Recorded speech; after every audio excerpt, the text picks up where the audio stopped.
I love intrigue stories. Political intrigue, court intrigue, palace intrigue, whatever you want to call it.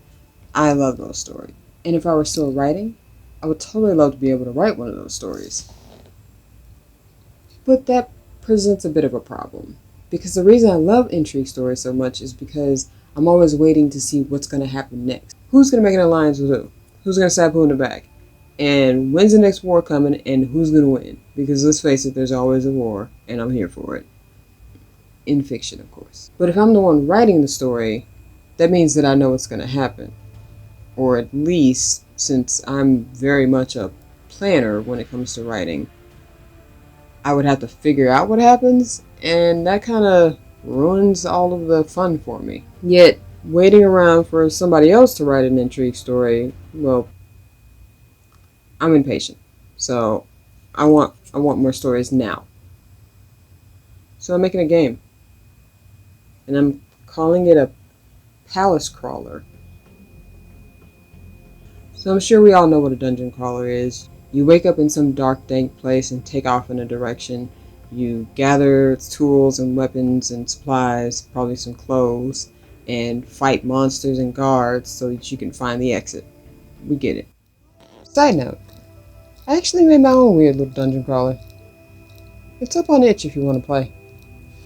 Links in the description. But back to my point. But for this game, which I'm calling Crowns of Strathia, I wanted to take the basic gist of a dungeon crawler and flip it. So instead of starting in a dungeon, you just start in the capital city. But where you start and what's going to be your starting base of operations depends on what role you pick when you start the game.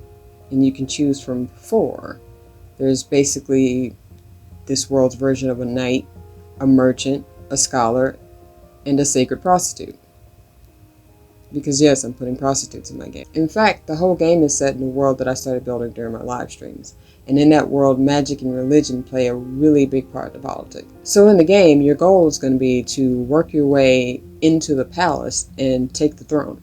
But instead of fighting with monsters, you'll be interacting with nobles and your peers, building relationships, keeping an ear out for the latest news, and learning how to use magic you're not supposed to have.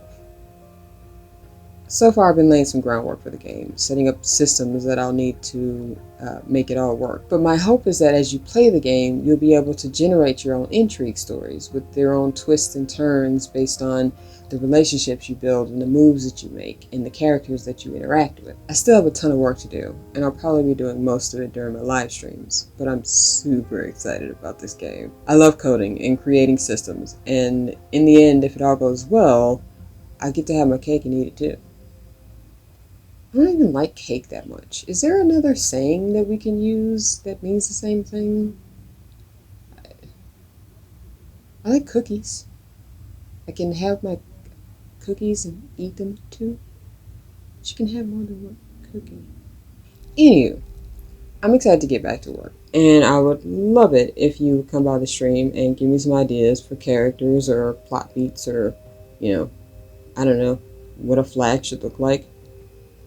I like ideas. Or, if you're so inclined, I do actually have a Discord. I'm always there, even if I'm just lurking. At the very least, though, you can subscribe to the channel if you want to keep up with the ongoings of this game, because I will be yelling about it a lot more in the coming weeks. Okay. Bye.